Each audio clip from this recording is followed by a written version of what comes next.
Welcome top news today. DACA. That's the magic word, the open sesame of sorts, that stopped Democrats from saying President Donald Trump was senile. DACA is the acronym for Deferred Action for Childhood Arrivals.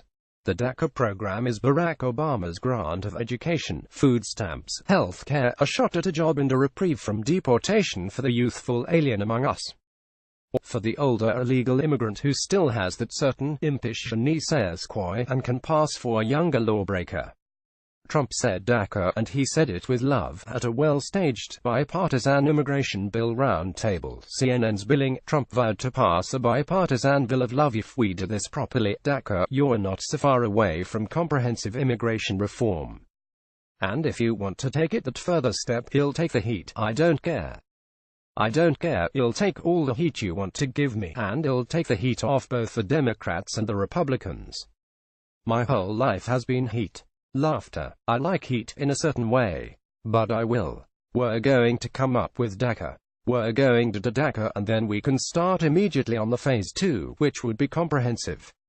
I think what we're all saying is well do DACA, and we can certainly start comprehensive immigration reform the following afternoon. Okay, we'll take an hour off and then we'll start. Whether the president knew it or not, comprehensive immigration reform stands for amnesty. High on whiffs of a DACA giveaway, Democrats and the media dropped the charges of dementia being leveled at the president. Which is when Patriot Ann Coulter charged. Today was the worst day of Trump's presidency, she told broadcaster Larry O'Connor. Matter of fact, Ms. Coulter stated she was glad she would no longer be alive to witness the nation. Mr. O'Connor's children would inherit if Trump's DACA bill of love became a reality. Ostensibly, President Trump's love-in with Democrats was orchestrated to dispel Michael Wolff's allegations about the president's cognitive competency. The toast of the town, Wolff, author of Fire and Fury Inside the Trump White House, has advanced the thesis that, to quote Steve Bannon, the president is losing it, and that he lacks command of the issues, and worse. If anything, contended Coulter, the president is not dispelling the Michael Wolff book, but confirming the worst of what White House staff had allegedly told Mr. Wolff. And that is that the president cares only about his press, has no grasp of the details of policy, and simply agrees with the last person to speak. By extension, Ms. Coulter marveled at how, when petitioned, then and there, by Senator Dianne Feinstein for a standalone DACA bill, the president simply nodded, prompting House Majority Leader Kevin McCarthy, of all people, to step in to save the day.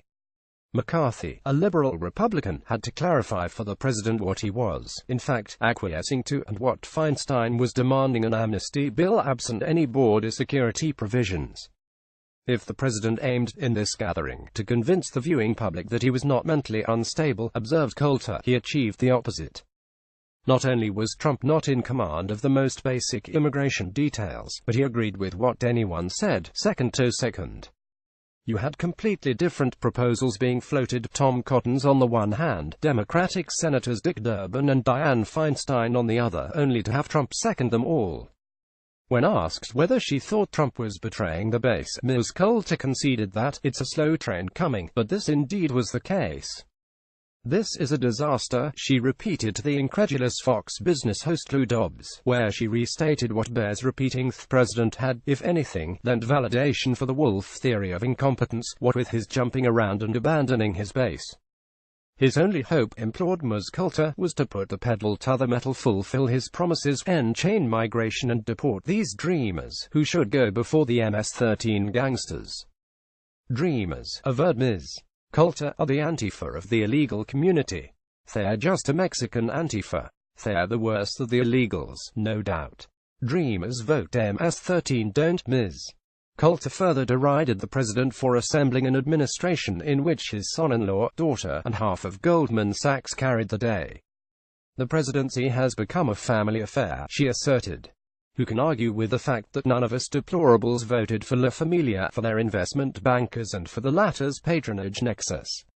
Dripping contempt for Mr. Ill-Build-the-Wall's lackluster negotiating skills, Ms. Coulter acknowledged the Democrats' tactical gall. They don't have the House, the Senate, or the presidency, yet it was Democrats, not the president, who were driving a hard bargain. Incredibly, Democrats were the ones issuing an ultimatum: give us Dreamers, amnesty and a standalone bill in exchange for nothing. Whereas Trump, the great negotiator, cooled his coinage, pitched up for the meeting declaring in advance he'd sign anything present company handed him. And Coulter has spoken like a true and truthful patriot. For their own good, deplorables must allow dissenters to keep President Trump honest.